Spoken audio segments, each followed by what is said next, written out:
Hi everyone, my name is Sophie and I'm a dietitian here at Active Health Clinic.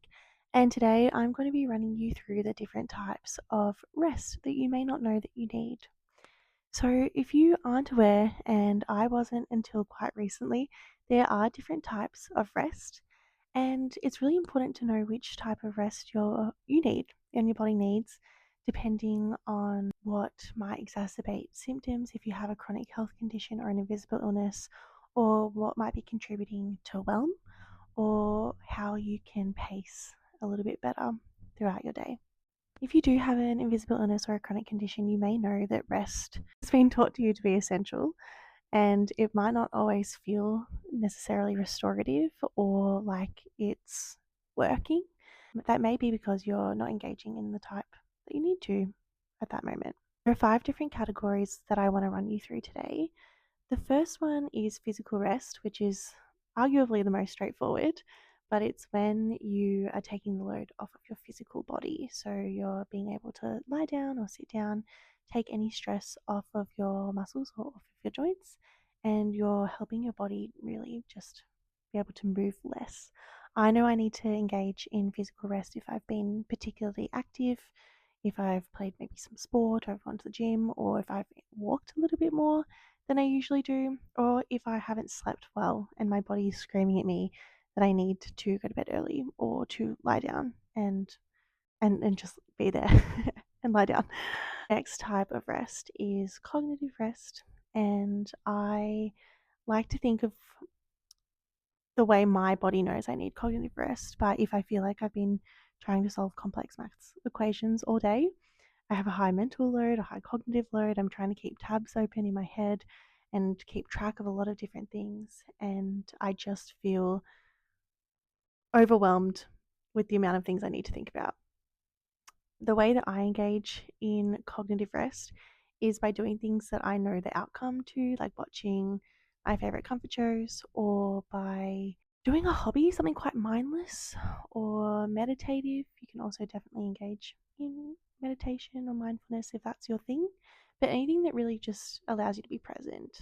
Then we have emotional rest, and I know I need emotional rest if I've been experiencing a lot of intense emotions recently, or if I've been having emotionally charged conversations, and I like to think of it like an emotional hangover. I just don't feel great after having all of those emotions, and I just need to give myself a minute. It can be quite similar to cognitive rest, but it's also about removing any emotional triggers. It might be not engaging in conversations with someone, if you can, that is emotionally charged. It can be opting for sources of information that aren't necessarily heavy or emotionally draining, just helping create an environment where you can really just exist. You don't have to respond. It can also be connecting with people that you feel safe with so that you can experience any emotion that you might need to feel and not have to worry about how it's going to be received. Then we have social rest, and that can differ the amount of social rest that you need person to person. I know I need social rest if I've had a particularly social and busy weekend, or if I've had a particularly heavy or busy caseload with lots of people back to back, which is lovely, but can take from my social battery, and I just need to recharge it. So I find that if I don't necessarily want to be around people anymore, that's a good telltale that I need some social rest. And really, I just like being alone. I like to go on walks by myself and listen to audiobooks and just take myself away from any social expectations that I feel like I have to engage with. And the last type of rest is sensory rest. And I know I need sensory rest if I'm getting quite irritable by loud sounds or by light or any sudden changes in terms of stimulus in my environment. If you think of all the different senses and stimulus that your body then needs to respond to, it can be light, it can be taste, texture, smell, how your clothes feel.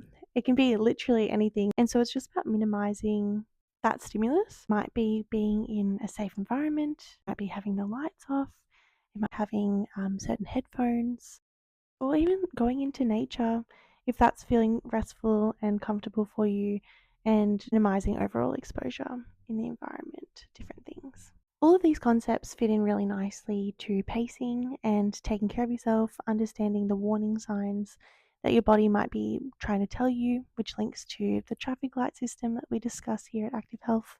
And really, it differs from person to person, so it can be a great time to get creative with it and engage in the different hobbies, understand what makes your body feel good, doing a bit of an audit on what small changes you can make in your own life.